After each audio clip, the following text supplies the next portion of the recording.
Hi, and welcome everybody to another edition and another week of the Winner's Circle Sports Betting Podcast. It's Monday, May the 1st. Can't believe it's May already. And like every Monday, I'm joined by the handsome gentleman on the other side of me, Mr. Doug Upstone of DocSports.com. One of the best handicappers you'll find anywhere, not only in North America, but the world, folks. And that goes for all the handicappers on this channel, including myself, by the way. You got to blow your own horn, right, Doug? Because if That's you don't, absolutely right. in this And even industry, and even and even if you're if you're like Kyrie Irving and you believe the world's flat, okay, we're still that good. Okay, cover that whole expanse. yeah, exactly. So, where did that come from? Anyway, we're Like gonna everything, it comes from everywhere. we're gonna cover Major League Baseball today, and I have a free pick in the Arizona-Texas game that goes on Tuesday. We're recording on Monday the 1st, but we're looking at games on Tuesday, April 2nd, or May 2nd, Arizona and Texas for me. And Doug will be looking at an AL East battle between the Toronto Blue Jays and the Boston Red Sox. Two pretty intriguing matchups, and I can't wait to talk about both of those. But before we get to that, Doug, we saw a lot of interesting things transpire over the weekend. Let's start with the NHL, because I know you're an NHL guy. I'm an NHL guy at this time of the year, meaning the playoffs. But you've been following the NHL and been consistently putting out plays in the NHL all season long. Some upsets, unbelievable. I mean, Florida upsetting the Bruins 4-3, being down 3-1, and having two of the next three in Boston and still coming away with a comeback victory there. Shocker. Absolute shocker. Toronto, they're going to be facing the Toronto Maple Leafs, Doug, in the second round, And the Maple Leafs finally got over that hurdle of getting beyond the first round. So it could be dangerous at this point, especially they get a major break by having to face the Florida Panthers instead of the Boston Bruins. Edmonton and Vegas looks like it has 7 games written all over it. Seattle upsetting Colorado. Wow. Winning game 7 on the road, winning game 5 on the road, winning 3 of 4 on the road in that series to beat the defending Stanley Cup champions. So, Doug, we had the defending Stanley Cup champion Colorado Avalanche eliminated in 7 games. We had the number 1 overall seed Boston Bruins eliminated in 7 games. Not only number 1 overall seed, record-setting year in terms of points, wins, etc. What's your take on all these surprises we saw in the NHL in the first round? Yeah, well, I'll cover that in just 1 second.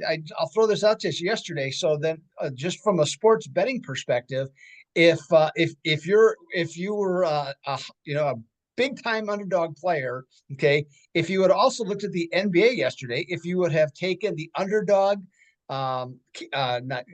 Warriors and the underdog Heat, if you played all 4 of them and parlayed it, $100 would have paid over 3,300 yesterday.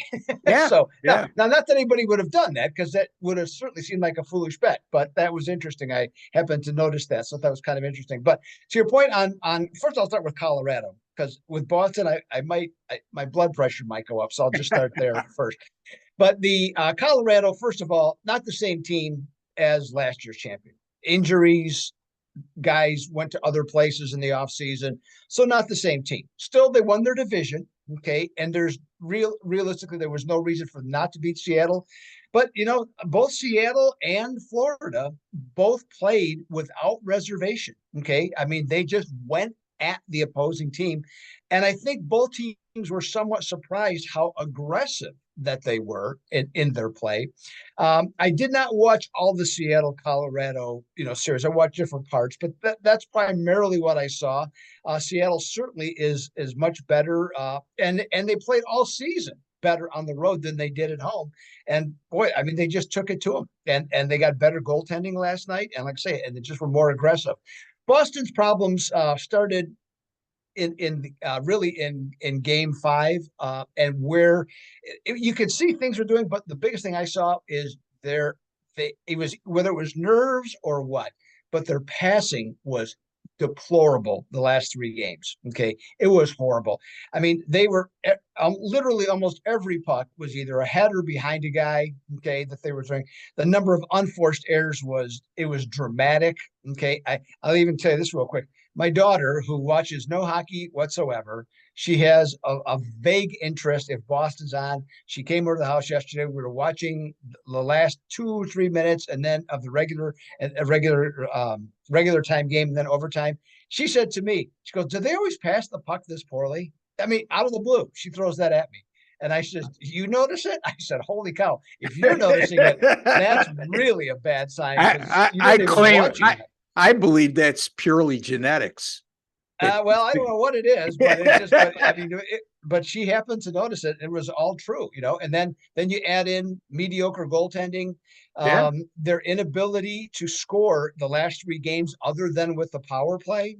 I mean, it was they got beat. Okay. And in fact, they deserve to be beaten, because they were beaten over the 7 games, they were beaten by the better team, which is just, I can't even imagine. Just like the Milwaukee Bucks, I can't even imagine what those players thought of yesterday and what they're thinking of today, because it was, I know, and you can, the President's Cup thing. Yeah, I get it. Okay. There's pressure and all this and all that, but you know what? Championship teams get it done. They didn't even get out of the first round. Yeah. What can you say? No excuses. I mean, you got a veteran-laden team mixed in with some pretty good young talent. Yep. And goaltender to let you down too. I mean, Linus Ullmark, well over 930 save percentage during the regular season, and it was pretty ordinary during the playoffs. And I think I'm putting that mildly. So disappointment there, and give Florida a lot of credit. Hey, they hung in there, and they scored a tying goal with a minute to play, and then win it in overtime. Brandon Montour, what a series he had. 5 goals in that series as a defenseman against one of the better defensive teams in all the regular season in the Boston Bruins. Edmonton and Vegas, Doug, just an early preview look at that. What's your initial thoughts? Well, I was a little surprised, maybe not dramatically so, but I saw the odds this morning, and I saw for the series that Edmonton's actually favored. And favored by a fair amount. I thought it was like right around 150, 145 in there, which, not having home ice advantage, I thought was sort of interesting, from that standpoint. But, so initially, I don't have a great deal of thoughts. I haven't really looked into it yet. Got to do that later tonight. But, with Edmonton's ability to just score, and to play really well at times, I think you kind of have to lean that way, but I don't think it's, for me at least, it's not convincing, from that standpoint. And this is crazy, Ross.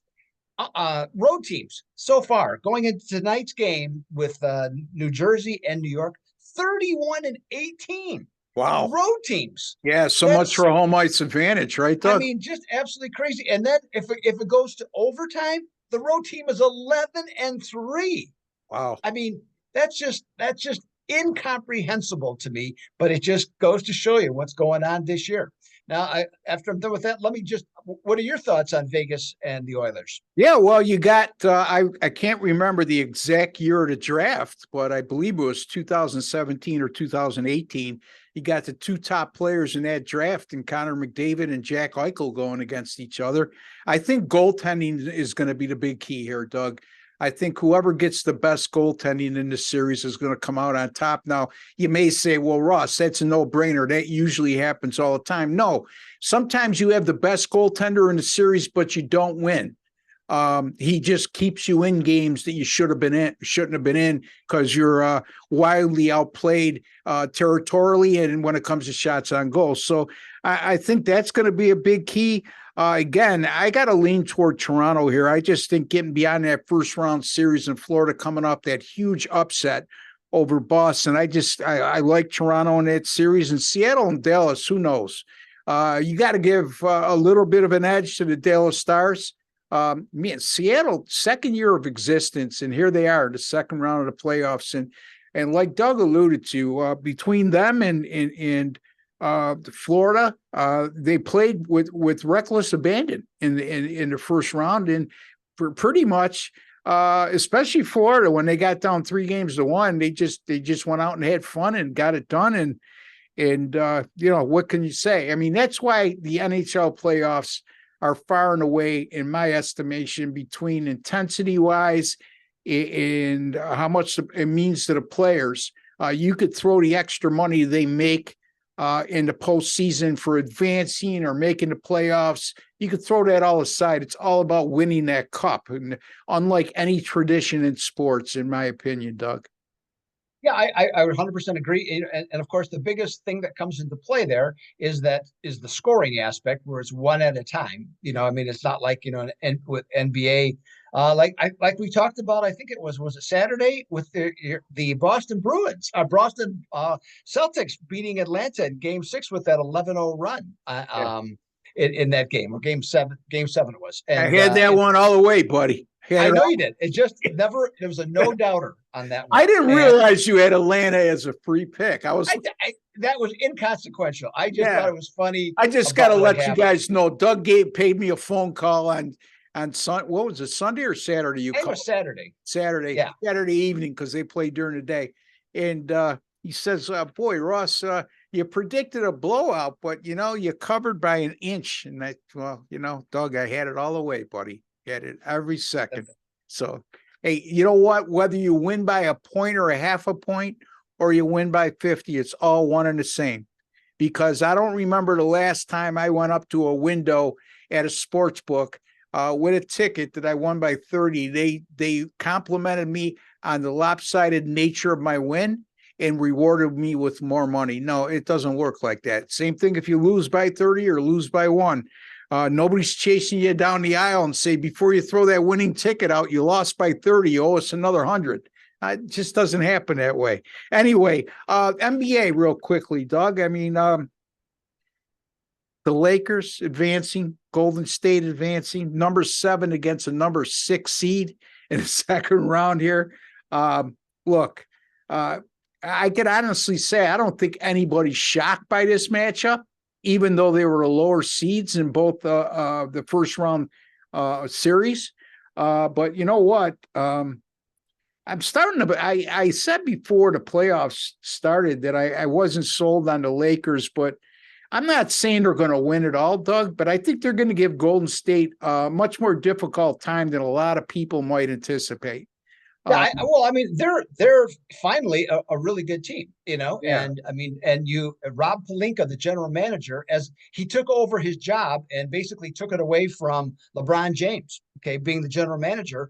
And by doing that, he went out and got the pieces at midseason that reformulated this whole team. Now they're healthy, and this is what they're capable of. Now, I still not sure that the bench is as good as it's played. That's in a personal opinion. I think a big key for Golden State is going to be the continued outstanding play of Kevin Looney. If he continues to do what he's done, I think this team is very dangerous just going forward. And here's some useless trivia for you, Ross. So we got 8 teams left, right, in the playoffs. We have 1 of each seed, 1 through 8. I don't know if that's ever happened before. Okay, yeah, there you go. So it doesn't mean anything, but it's interesting nonetheless. I'll tell you, Miami showed me a lot yesterday. I had the Knicks, so one of my losing plays in the NBA, and I've been doing very well in the NBA playoffs. But you got to give Miami credit. They fell behind early in that game. They looked out of sorts. They hung with it. They ran the course, and they got some key stops down the stretch of that game. And, and Jimmy Butler was human yesterday. He only had 25. Boy, oh boy, 25 points, and you're talking about being human.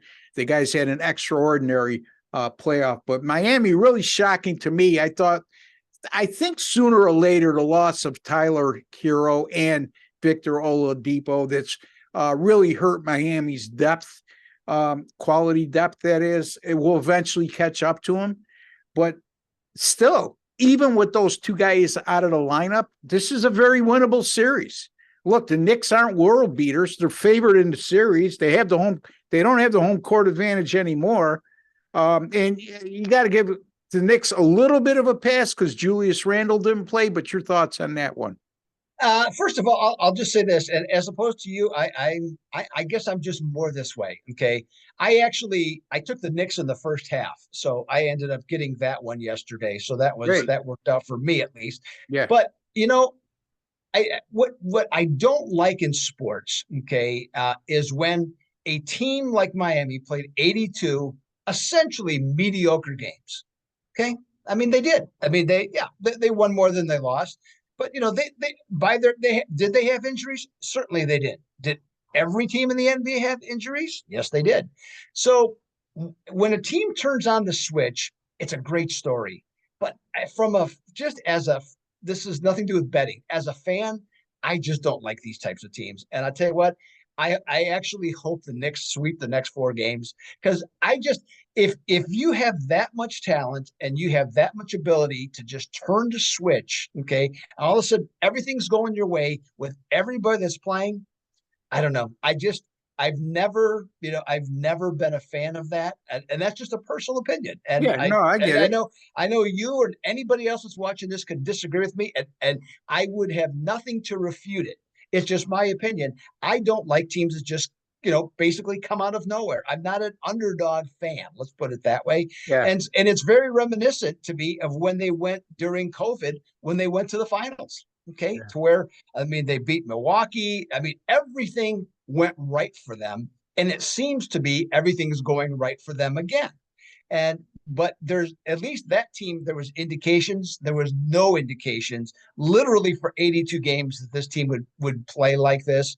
They are. Congratulations, you're getting the job done. But there's nothing that they did yesterday that forced New York to go 7 for 32 from threes. Yeah. You Yeah. know, I mean, it wasn't like, they had exceptional defense and getting out on guys.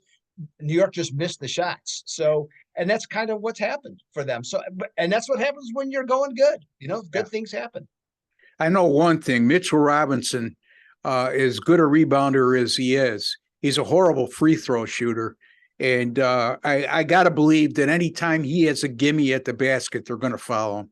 And you know what? In his defense, he shouldn't be playing more than 12, 14 minutes a game anyway. He should be relieving Julius Randle. So that absence of Randle yesterday was really apparent to me in the Knicks in their inability to sustain that lead. I just he's a key component for them, and obviously he's a great scorer. He catches a lot of flack, Doug, but he's a very valuable player in that rotation. Yeah, I mean, he's with them when he's playing well. The Knicks are a much better team. When he's not playing well, sometimes like Thibodeau has done, you got to take him out. Yeah. At least for a while. See if he comes back in and finds it. Because when he's not playing well, he's a detriment to the team. And in fact, in the last series, even against Cleveland, their points per 100 possessions were greater with him out of the lineup than they were with him in the lineup. Nonetheless, I would still prefer to have him, and he might, as you just said, he might have made the difference in the second half if he was playing quote unquote his normal game. And I agree with you. I think Miami is, like I just alluded to prior to you making your statement, it was hand in hand, basically, because I said eventually the losses of Oladipo and Tyler Hero will catch up to him. Well, when you feel that way about a team, that means they maybe get beyond another round, but yeah, I can't see him going any further than that. So, yeah, I hope the Knicks win the series. Let's see what happens without having a rooting interest. But I mean, just from a fan's perspective, in terms of pure entertainment, unless Jimmy Butler goes on one of his tears again, where he gets in the 40s and 50s, it's going to be tough to beat any team when a player is that dominating. So, and again, we'll see what happens there. But an intriguing series nonetheless. And give Miami a lot of credit coming up big in game one on the road after knocking off the Bucks in 4 games. Philly and Boston shapes up to be a pretty good series. A little bit of the luster gets taken away because of Joel Embiid being out game 1, possibly even game 2, Doug.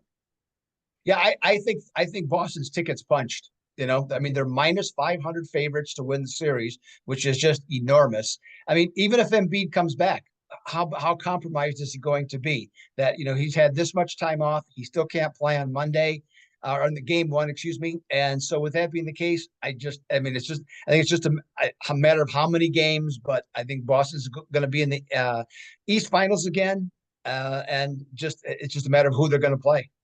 Yeah, just another black eye for the NBA because they can't seem to keep their star players healthy at the most crucial time of year. And we've seen it throughout the first round and now in the second round with Julius Randle being out, Joel Embiid being out. We saw it with the Clippers in round one with Kawhi Leonard going down.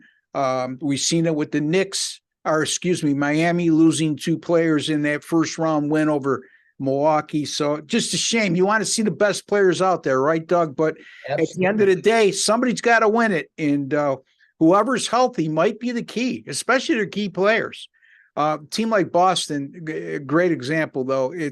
It's not like you have that two-headed monster with Jason Tatum and Jaylen Brown, but they have very good depth beyond that. Mm-hmm. Now, if they lost one of those players, I think they still could win. I really do. But you lose both in your, like my mother used to say, SOL. And I don't want to tell you what those letters stand for. Figure that out, folks. All right. Real quickly, before we get to our baseball, you wanted to talk about other baseball items. Well, just a couple of quick anecdotes for you. Okay. Yeah. First of all, the Oakland A's, we know how awful they are. Okay. And this is punctuated by me telling you this. In the month of April, Oakland did not have a starting pitcher that won a game. Wow. Let that sink in for a second. They didn't win one game with the starting pitcher winning. Okay. The other one is the Miami Marlins swept the Cubs over the weekend, take their record to 16-13. But despite having a 16-13 record, Ross, their run differential is minus 35. Yeah. That's my Johnny Carson impression, by the way. So they minus 35, which is the second worst in the National League in terms of run differential. So why are they so good? Well, the Miami Marlins are a perfect 10-0 in one-run games to start the season. Yeah. And I think last year they were like something atrocious in one-run games, like 24-42 or something along those lines. I was listening to the broadcast yesterday. I picked that up. They were 18 games below 500 last year in one-run games. Okay. This year, nice turnaround. I mean, you're going to stay in contention with that kind of record in one-run games because there's many of them throughout the course of a season, no matter what team you are. And again, that minus 35, I just think that kind of number, and I know you put a lot of emphasis on that, and I agree. That's a red flag to me. That's a team that's not as good as the record. And if this continues a little bit where they stay 5-6 games over 500, I think you're going to find Miami as a good team to fade sooner or later because they're going to be overvalued. And with that minus 35 differential, it's a team that's 3 games over 500. Their minus 35 run differential on the year. That tells you that if you bet against them, don't be shy about betting the run line. Have a run line favorite against them because they're getting blown out of a lot of games is what that tells me. So when they lose, they're doing it and they're losing big. So again, 10-0 on one-run games, which means that all 13 of their losses have come by 2 runs or more, right? Yes. Yeah, absolutely. All right, let's get to our picks, Doug. All right, I'm ready to go. Toronto, Boston, division game. Game 2 of a 4-game set, by the way. Blue Jays running as last I looked, a modest minus 115 to minus 120 road favorite. And they come into this one, they're 9-7 on the road going into Monday night's game. Red Sox have hovered around 500 the first month of the season. Here's the little tricky part, though. They're number 3 in scoring offense, okay, in the major leagues. So why are they just 500? Well, little research tells a story. Boston's starting pitcher is giving up the second most runs of any team in the big leagues. So no matter how much you're scoring, okay, if you're giving up that many runs, it's just not going to go your way. And so realistically, if they weren't scoring this many runs, they'd be the Washington Nationals. Okay. I mean, that's what the equation turns out to be. Now, on Tuesday night, they're going to start Tanner Houck, and he's 3-1 with a 4.50 ERA. Houck's nothing more, I should say, than a back of the rotation guy. And the reason that Boston has won four of his first 5 starts, well, they scored 41 runs in those 5 games. So that doesn't take too much of a genius to figure that out. Now, Toronto, they're going to counter with Yusei Kikuchi. Yeah. Kikuchi, Yep. who's 4-0 with a sharp 3.0 ERA, and his whip is excellent, 1.11. Now, the difference in Kikuchi is this year, his walks are way down. And I can make that point by telling you right now, he's sitting at 4.7 strikeout to walk differential compared to his career of 2.4. So he's nearly doubled it in his first 5 starts. Okay, so with that in mind, tonight, though, or on Tuesday night, he's going to face a Boston team that he and his teammates have never beaten in 3 tries. His ERA is 4.59. Hulk comes in 2.84 against Toronto in a trio start, so that's pretty good. So what's the potential difference between these 2 pitchers, and why are they one's pitched better than against the other? Well, Kikuchi has given up 4 home runs. Hulk is spotless. None in those starts. Kikuchi has one weakness this year. He's given up 6 home runs in those 5 starts. And when his team is a favorite, he's a lousy 7-14, which is the Jays record, by the way, but he's a lousy 7-14. Boston comes in 30-17 against left-hand starters. Yes, they have lost 8 in a row at home at Fenway Park against Toronto. So I'm going to say either that streak ends on Monday night or it ends on Tuesday night. I'm going to take Boston as an underdog over Toronto. Yeah, makes a lot of sense to me. Kikuchi, by the way, 5-0 in his team starts this year. You said 4-0. That's his record, yes. Decision record, but right. His team record 5-0 in his starts 3.00, 1.11. Impressive. Last 3, a 1.02 ERA and a 0.91 WHIP. But like you alluded to, 0-3 in his career team starts versus Boston. Tanner Houck, 5 starts this year, 450. Uninspired, but he's pitched well against Toronto in the past. So, we're looking at right now, I have Toronto at -120. So I'm assuming if you got a dime line, Boston at +110. If not, Boston at even money at home. Yep. So I think the value's there. I agree with you, Doug. All right. I'm going to look at Arizona and Texas. And good pitching matchup here with Zach Gallen against John Gray. Arizona right now, a 130 money line road favorite, and the total is 7.5. Dating back to last year, John Gray, I said good pitching matchup. I probably should have used another phrase. Gray has pitched decent this year. He's been decent throughout his career, especially in light of the fact that he pitched the majority of his career with Colorado and had a lot of starts at Coors Field, which doesn't help anybody's career ERA. But having said all that, he's 1-11 in his last 12 team starts, dating back to last year. Now, folks, when I say team starts, that's what I was just talking to Doug about. Doug had 0-4 on Kikuchi. 4-0 he had on Kikuchi, excuse me, and it's 5-0 in his team starts. Same thing here. I'm counting team starts in 1-11 in his last 12. The Texas bullpen, who's pitched very well at times this year, but over the last 7, a 7.41 ERA and a 1.71 WHIP. And these days, folks, in the modern era of pitching specialization, you have to account for the bullpens, and Texas bullpen right now has not pitched well over the last week. Arizona's coming off a 12-4 loss at Colorado yesterday in an attempt to sweep that series, but they took 2 out of 3. However, here's the thing. Arizona 9-3 this year following a loss in their previous game. So this is a team that has been pretty resilient, Doug. You're right in your backyard. You could speak more to this when I'm done. And also 4-1 on the road following a loss. So very good coming off a loss. Zach Gallen's just been terrific. I mean, I liked this kid when he first came up, but boy, oh boy, he's really maturing into a top 10 pitcher in Major League Baseball right now. His last 4-0 in his team starts, 0 earned runs allowed in his last 4 starts, and he averaged 6.7 innings pitched per start. So he's getting it done, Doug, with a 0.44 whip. That's microscopic. And the Arizona bullpen, not great, but over the last 7, steady with a 3.60 ERA and a 1.00 whip. With those kind of numbers, you could win.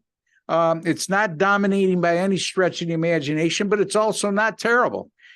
Texas 3-0 in their last 3 since 2021, following 3 straight wins. So I'm sorry, 3, that's a bad record to have. 1-9 at home in their last 10 following 3 straight wins since, let me rephrase that again. Boy, did I screw that one up, Doug. Since 2021. It'd be nice if I could read my own writing. Since 2021, Texas 1-9 at home, off of 3 straight wins, and that's exactly what they're off of. Is they lost the opening game of their series against the Yankees, but they rebounded to win the last 3, including yesterday's 15-2 romp. Being as it may, they do not do well at home after 3 straight wins over the last couple seasons. Arizona 8-7 on the road this year, but 6-1 on the road when facing a right-handed starting pitcher. And they'll be facing one in John Gray. And Arizona also 8-2 this year, Doug, when facing teams with a winning record, which Texas comes in at 17-11. I'm going to go with Arizona, still at a reasonable price here. Again, we're taping 24 hours in advance. Arizona minus 130 over Texas. Doug likes the Boston Red Sox plus 100 over Toronto. Doug, any thoughts on Arizona and Texas? I just absolutely love Gallen. I actually, for me, for the most part, he's appointment TV, okay, or appointment watching. Okay. I always like to watch him pitch. He's a real craftsman. He's turned into that. He always had talent. Now he's figured out how to bring the whole package. Last year, what he had 44 innings in a row without giving up a run, I think it was, or something like that. He's just a really, really good pitcher. And this team continues to improve. It's not a great team by any stretch, but they got a lot of young players mixing with some nice veterans. I can see this team, being above 500, not dramatically, but if they can, I can see them getting to 85 wins in that division. So no, I think Arizona can take care of Texas in this instance, Ross. Yeah, Diamondbacks could hit too, Doug, and you know what? I failed to mention over the last 4 starts, 0.00 ERA, but 41-1 strikeout to walk ratio over those 4 starts. So he's not making it easy for the opposition by giving them free passes. Impeccable control thus far for Zach Gallen in 2023. All right, Doug, tell the folks what you got coming up over at Doc Sports Service, and also if you have any good win streaks. Yes, well, I'll make it quick here. With the NBA continuing to do very well, you mentioned you're doing well in the playoffs, Ross, and so am I. 8-2 run currently. With that, a long-term 38-23, 62%, I believe that is. So on a nice run, just overall, this is typically something I have done each of the last 5 years in the NBA. So looking to continue that. We're going to have, as we transition into the second round here, looking just to do some more damage from that side for anybody that comes to Docs and picks up my selections. 9-4 run in baseball. Okay, so just again, as I mentioned last Thursday, I think picking up the momentum, getting some things going on in that direction. So happy with that.